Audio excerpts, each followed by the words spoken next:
अजय आलोक, ठीक है, ओके। अजय आलोक, अजय, आप पॉलिटिकल पार्टी के स्पोक्समैन हैं, ठीक है, रूलिंग पार्टी के प्रवक्ता हैं, ठीक है, आप हर चीज पर अपना एक तर्क रखेंगे, लेकिन एक हिंदुस्तानी नागरिक होने के नाते ईमानदारी से बताइए, आप ये जानना नहीं चाहते क्या अजय आलोक कि क्या कोई ऐसा सॉफ्टवेयर टूल है क्या, ये किन लोगों के नंबर्स हैं जो किसी का भी नाम यूं डिलीट करने की कोशिश कर रहे हैं? नहीं किए, चलिए मान लिया, पर कौन कोशिश कर रहा है ये आप नहीं जानना चाहेंगे अजय आलोक? मानक, एक हिंदी में शब्द होता है चित्त भ्रम। अतुल भाई को नहीं पता होगा, मैं डॉक्टर हूं, उसका अंग्रेजी अनुवाद होता है डेलीरियम। तो चित्त भ्रम की जो स्थिति कांग्रेस पार्टी या राहुल गांधी जी की हो गई है ना, ये चित्त भ्रम चला आ रहा है। याद दिलाता हूं आपको, 2024 के चुनाव के रिजल्ट के बाद से ही चित्त भ्रम हुआ था। हाथ हिला के 99 सीट पे हाथ हिला के जीत गए, हम जीत गए, हम जीत गए, लगा कि ट्रेजरी बेंच में आ गए 99 सीट लेके, पहला चित्त भ्रम। उसके बाद जब ये चित्त भ्रम और कंटिन्यू करता है धीरे धीरे, तो कल प्रेस कॉन्फ्रेंस में चुनाव आयोग के अंदर से हमें जानकारी मिल रही है, हमें अंदर से जानकारी मिल रही है, नया नेता विपक्ष, लेकिन चुनाव आयोग के अंदर से जानकारी इनको मिल रही है, इसको भी चित्त भ्रम कहेंगे। तो लगातार जो ये चित्त भ्रम चल रहा है, जैन जी हमारा साथ देगा, चित्त भ्रम फिर से। आज डूसू का रिजल्ट आया है, चित्त भ्रम कंटिन्यू कर रहा है, क्योंकि जैन जी डूसू में ही है।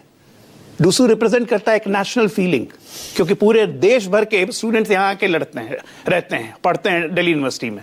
डूसू के रिजल्ट में ABVP clean sweep, Akhil Bharatiya विद्यार्थी परिषद, हमारी विचारधारा, इसको कहते हैं चित्त भ्रम। ये रिजल्ट जानते थे भाई साहब कल से ही कैसा ही रिजल्ट होने वाला है, तो इसीलिए जैन जी जोड़ा ताकि मामले को डाइवर्ट किया जा सके।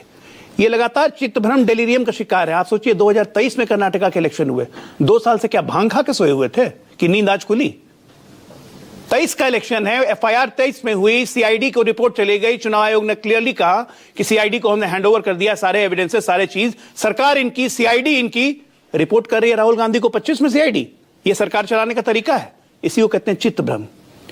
पाकिस्तान पाकिस्तान पाकिस्तान पाकिस्तान घर जैसा लगता है, अरे घर जैसा रहता है तो जाओ घर में रहो, यहां इस घर में क्यों परेशानी कर रहे हो?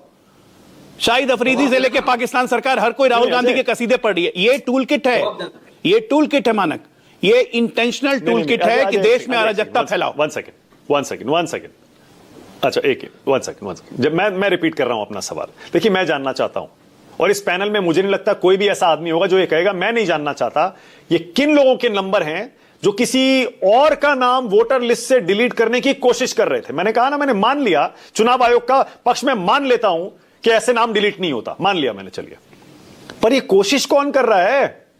कौन है? सुबह 4 बजे उठ के 2 लोगों के नाम की एप्लीकेशन डाल दी, 12 सेकंड में ये डेलीरियम है, 10 लोगों की नहीं, एक सेकंड, ना, ये डेलीरियम है, ऐसे नहीं, ये डेलीरियम है। बता फैक्ट्स पे बात करिए, फैक्ट्स पे बात, मैं बिल्कुल फैक्ट से बात कर रहा हूं। ये महाराष्ट्र का केस उठाइए, ये मुंबई हाईकोर्ट में गए, मुंबई हाईकोर्ट को आप मानेंगे? मत मानिए चुनाव आयोग को, न्यायालय की व्यवस्था को मानेंगे? मुंबई हाईकोर्ट ने केस खारिज कर दिया। अब एक मिनट, कर्नाटक में चुनाव आयोग ने, इन्हीं के चुनाव आयोग ने, भाई रिटर्निंग ऑफिसर स्टेट का हमेशा सर्विंग आईएएस ऑफिसर होता है, राज्य सरकार के अधीन होता है, उसी ने कल स्टेटमेंट जारी की कि 2 साल पहले ही सारे फैक्ट एंड फिगर्स, 24 लोग के नाम डिलीट हुए थे, 5,993 लोग के नाम डिलीट नहीं किए गए। यह हरकत किसने की है इसका पूरा पता है। फैक्ट फाइंडिंग के लिए हमने सीआईडी को और एसपी, उस जिले के एसपी को हमने सारे डिटेल्स हैंडओवर कर दिए। अब आप बताइए 2023 में जो हैंडओवर हो गया, इन्हीं की सरकार है, इन्हीं का एसपी है, इन्हीं का प्रशासन है, तो 23 से लेकर 25 तक याद नहीं आया आपको? आज आप 25 में ये बात कर रहे हैं, तो इसको आप अराजकता फैलाने की कोशिश नहीं करेंगे तो क्या कहेंगे? उसके बाद एक पर एक लगातार ट्वीट। आपका इंटेंशन तो आपका देखिए, चुनाव आयोग को छोड़ दीजिए, चुनाव आयोग मोहरा है, निशाना प्रधानमंत्री मोदी का भाजपा। एक मिनट, चुनाव आयोग को कैसे छोड़ दें? ना एक सेकंड, निशाना हम है भाई, निशाना प्रधानमंत्री है, ये कंटिन्यूअस चित्त भ्रम आप निशाना है। ना एक मिनट, नो, ये मत कहिए चुनाव आयोग को छोड़ दें, बिल्कुल नहीं। चुनाव आयोग ने 18 चिट्ठियों का जवाब क्यों नहीं दिया? अगर नहीं दिया तो दिया है तो बताया क्यों नहीं? और कि हमने सारी डिटेल सीआईडी को सौंप दी है अपने जवाब में, चुनाव आयोग ये लिख के क्यों नहीं बताता? चुनाव आयोग ने सीआईडी से क्यों नहीं पूछा कि आपकी जांच कहां तक पहुंची? आपने इन लोगों को पकड़ा क्यों नहीं? मानक, चुनाव आयोग की चिट्ठी आपको दिखा देता हूं, चुनाव आयोग ने बाकायदा चिट्ठी लिख के दिया है, और बिल्कुल ऑफिशियल चिट्ठी है चुनाव आयोग की कि सारे डिटेल्स हमने सीआईडी को सौंप दिए हैं। क्या बात आप कर रहे हैं? ये चिट्ठी देखिए, मैं पढ़ता हूं आपको, डेटेड चिट्ठी और ऑफिशियल चिट्ठी है, जो कि सोशल मीडिया कब की चिट्ठी है ये भी बता दीजिएगा। सोशल मीडिया प्लेटफॉर्म पे ये चिट्ठी उपलब्ध है, ऐसी नहीं कि मेरी चिट्ठी है ये लगातार जानबूझ के ये अराजकता फैलाने का एक टूल किट है। नेपाल पढ़िए, बता दीजिए अजय, थोड़ा सा बता दीजिए, और तारीख भी बता दीजिएगा। मैं चाहता हूं नहीं, सबका पक्ष आना चाहिए। नहीं, बता दीजिए। मैं बता रहा हूं अभी आपको, मैं चिट्ठी दिखा रहा हूं आपको, चुनाव आयोग की चिट्ठी दिखा रहा हूं। और जैसा मैंने कहा ना कि यह भी बता दीजिएगा कब लिखी गई वो चिट्ठी है, क्योंकि राहुल गांधी तो कह रहे हैं सीआईडी ने 18 लेटर लिखे हैं इलेक्शन कमीशन को जिनका जवाब नहीं दिया गया। 18 बार 2 साल में।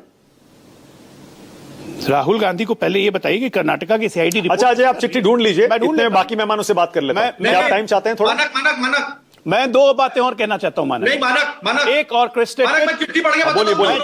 मैं 9 सितंबर की चिट्ठी पढ़ के बताता हूं। अरे मैं चिट्ठी पढ़ के दिखा रहा हूं, 9 सितंबर की चिट्ठी पढ़ के बताता हूं। आप क्या झूठ बोलोगे? अरे झूठ, आप लोग झूठ की फैक्ट्री आप लोग हैं भाई। बोल रहे, मैं चिट्ठी बता रहा हूं 9 सितंबर की। ये लो मैं पढ़ के बता रहा हूं। झूठ की फैक्ट्री आप लोग हैं। लेटर लिखा है 9 सितंबर की चिट्ठी पढ़ के बता रहा हूं मैं अभी।